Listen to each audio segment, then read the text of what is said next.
आमच्या सत्तेआधी आधीच्या सरकारनं सिंचन प्रकल्पाची किंमत वाढवली। युती सरकारनं पार्टी फंडासाठी प्रकल्पाच्या किमतीत 100 कोटी मागितले। पुरंदर सिंचन प्रकल्पातील घोटाळ्यावरून अजित पवारांचे गंभीर आरोप। अजित पवारांना 25 वर्षांनंतर आता या विषयाची आठवण झाली।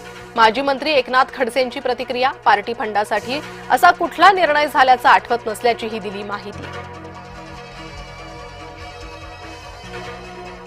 पनवेलमध्येही भाजप कार्यकर्ते पैसे वाटप करत असल्याचा आरोप। प्रभाग क्रमांक 17 मध्ये मनसे कार्यकर्त्यांनी रंगेहात पकडल्याचा दावा। पैशांची पाकिटं, मतदारांची यादी पोलीस फ्लाइंग स्क्वॉडला दिली।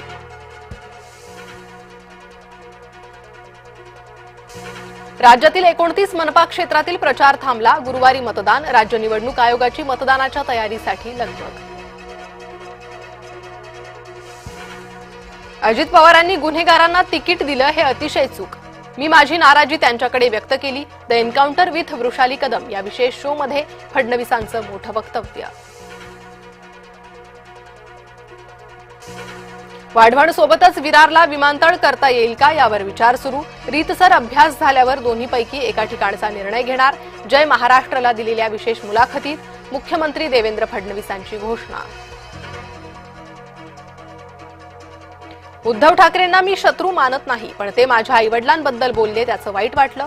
जय महाराष्ट्रच्या मुलाखतीत फडणवीसांनी व्यक्त केली भावना।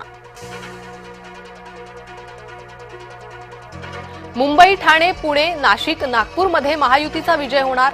मुख्यमंत्री फडणवीसांनी जय महाराष्ट्रच्या मुलाखतीत व्यक्त केला विश्वास।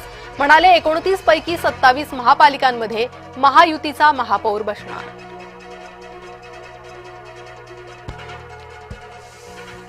सरकारचा मोठा निर्णय। मकर संक्रांतीनिमित्त महिलांसाठी विशेष गिफ्ट। राज्यभरात महिलांसाठी विशेष मेनोपॉज क्लिनिक सुरू करण्याचा घेतला निर्णय।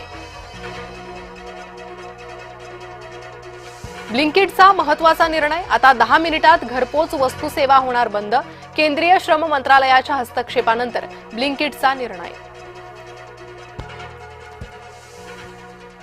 इराणमध्ये अराजक। 2000हून अधिक लोकांचा मृत्यू।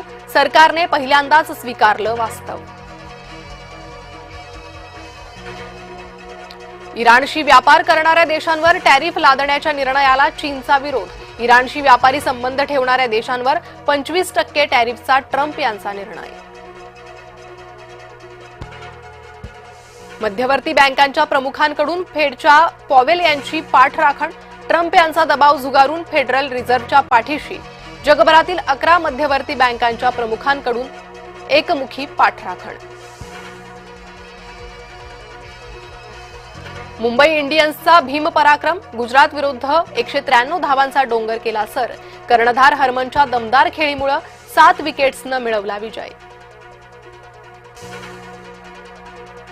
आज न्यूझीलंड विरुद्ध राजकोटमध्ये दुसरा वनडे सामना जिंकून मालिका खिशात घालण्याची टीम इंडियाला सुवर्ण संधी। भारतात न खेळण्यावर बांगलादेश बोर्ड ठाम। आयसीसीच्या निर्देशानंतरही सुरक्षेविषयी चिंतेचा पुनरुच्चार। राज्यभरात मकर संक्रांतीचा उत्साह। मंदिरांमध्ये वाणवसा करण्यासाठी महिला भाविकांची गर्दी। पंढरपूरचं विठ्ठल मंदिर आणि साईनगरी शिर्डीही सजली।